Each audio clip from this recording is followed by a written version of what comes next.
Spider-Man? A whole bunch of turbulence! Spider-Man hype is in. Between Across the Spider-Verse and the reveal trailer of Spider-Man 2, it seems that we're in a Spider-Man renaissance.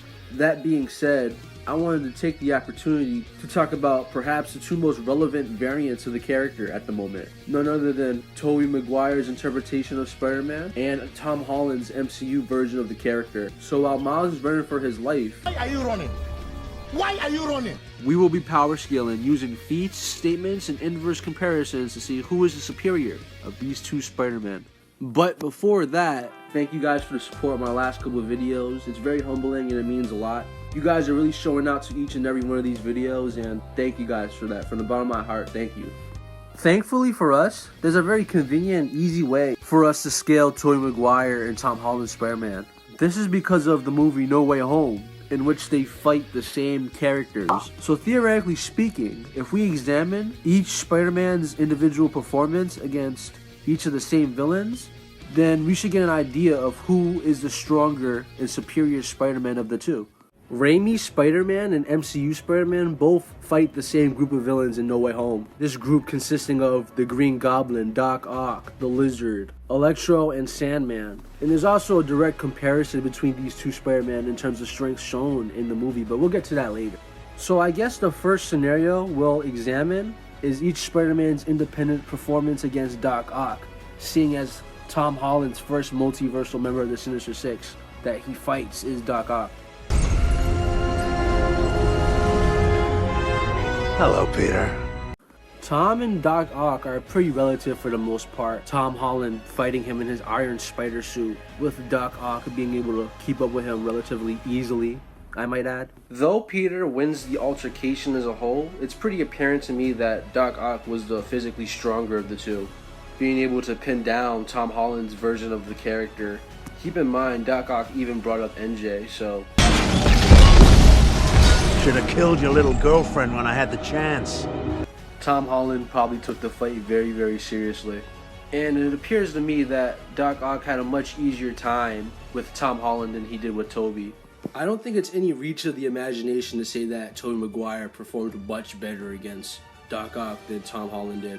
For starters, Tobey's able to land much more blows to Doc Ock in comparison to Tom. Some of these blows being shown visually to stagger Doc Ock or sent him flying a couple feet away. Tobey's performance gets even more impressive once you take into account novelization statements. One statement saying that Doc Ock was on the verge of blacking out while fighting Tobey Maguire, and another scan saying that Doc Ock and his tentacles were no match for Tobey Maguire. And the craziest thing about this performance is that Peter all throughout Spider-Man 2 is mentally nerfed. It's even shown in the middle of the fight. Spider-Man struggles to shoot webs to the way that he wants to. So to sum it all up, we have a mentally nerfed Tobey Maguire dominating Doc Ock.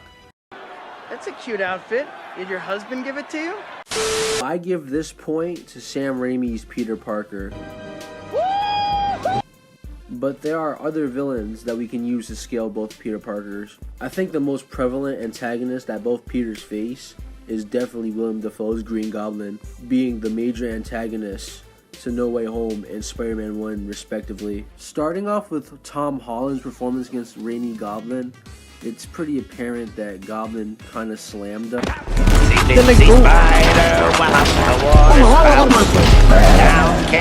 Like literally through concrete floors, like he literally slammed him. Willem Dafoe Green Goblin even laughs at his punches. The Goblin's punches even send Tom Holland flying.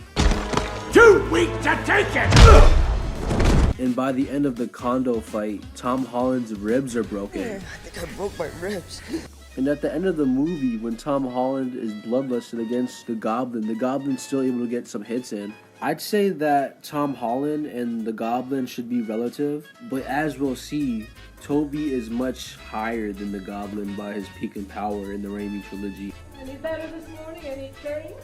Change? Yeah. Big change. For starters, Tobey performs much better than Tom Holland does. While the Goblin was laughing at Tom Holland's strikes, the very same Green Goblin called Tobey Maguire's Spider-Man invincible. And while Green Goblin was still able to fight a bloodlusted Tom Holland, he totally concedes to Tobey's power. having to try to trick him as opposed to actually trying to fight him. Tobey would also scale massively above Norman Osborn due to fighting Harry. Harry Osborn as the new Goblin is much stronger than his father, and Spider-Man is able to knock him out pretty casually at the beginning of Spider-Man 3. You smell like you fought. Once again, we have Tobey Maguire blatantly outperforming Tom Holland to an extreme extent. While Tom Holland scales relative to a little bit higher than Green Goblin, Tobey massively scales above him just by the end of his first movie. This narrative of Tobey Maguire being massively above Tom Holland is also consistent with No Way Home. One example of this is Spider-Man's performance against Electro. Electro in No Way Home is someone who casually ragdogs Tom Holland's Spider-Man. One straight blast being able to send Tom flying multiple times as well. Tobey Maguire also performs much better against Electro as well. Granted, one bolt of Electro's beam is able to send Tobey flying in one instance, but he's able to get back up relatively quickly. Tobey Maguire also endures a prolonged shock, and he doesn't even scream. Dr. Davis, no. Compare this showcase to Andrew Garfield's Spider-Man, who's screaming the second Electro tags him.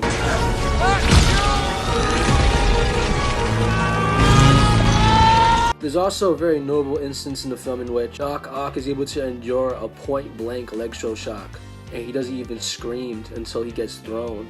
And after he's thrown, he's able to walk it off pretty much. Keep in mind the blast that Dr. Octavius took was much stronger than the blast that ragdolled Tom earlier in the film, because Electro during the condo scene first gets the arc reactor, which is confirmed to make his blast stronger. How do we stop him? I've never seen him this powerful. It's the arc reactor. We gotta get it off him. You're not gonna take this away from me. So you have Dr. Octavius enduring an attack that instantly sent Tom Holland flying. A much stronger version of the same attack as well. Tobey upscales as Doc Ock was no match for Tobey Maguire in Spider-Man 2. This scale chain gets even more consistent once we bring up Sandman. Sandman was able to no-sell Electro's electric bolts, and he was able to restrain Electro for an unspecified amount of time. Due to this, Sandman is very clearly stronger than Tom Holland. Tobey blatantly scales the Sandman though, as he's able to kick off chunks of Sandman and even injure him while he's in his giant form. Harry as the new Goblin is also able to critically injure this giant form of Sandman. This should all scale to Tobey, as Harry's father, Norman Osborn, had the same weapons that injured Sandman, and he still considered Spider-Man to be invincible. Another example of Tobey blatantly scaling above Tom Holland is shown with the Lizard. Poor Peter Parker. No mother. No father. No uncle. All alone.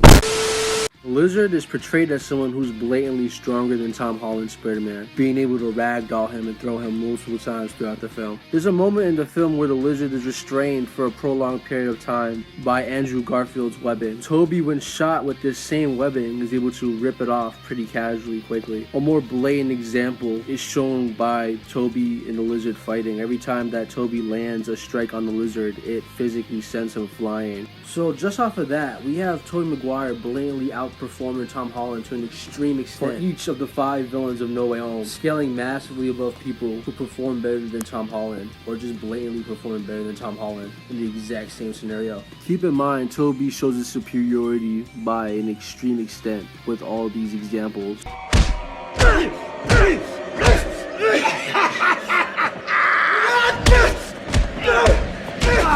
The goblin killed. I had nothing to do with it. Don't let him take me again. I beg you. Protect me. Oh no, don't put your hands up now! Tobey being this much stronger than Tom Holland is also supported in the climax of the film, as we'll see in the next part of the video.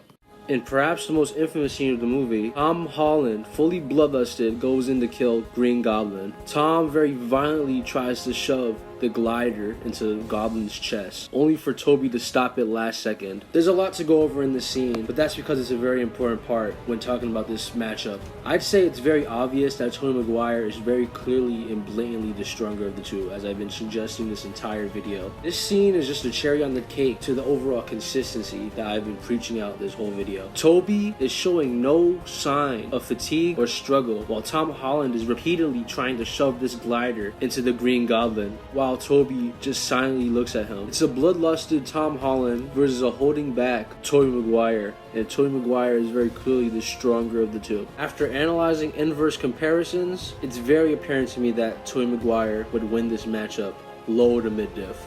Well, that's the end of the video. I hope you guys enjoyed. It was a very different video. There wasn't a lot of AP feats, speed feats. We didn't really do the usual. But because of No Way Home, we were able to just analyze the feats shown. Plus, going over any AP feats outside of No Way Home would have just been pointless, as No Way Home just really exaggerates the power difference between Tobey and Tom. So any Tom feat would just immediately upscale Tobey Maguire.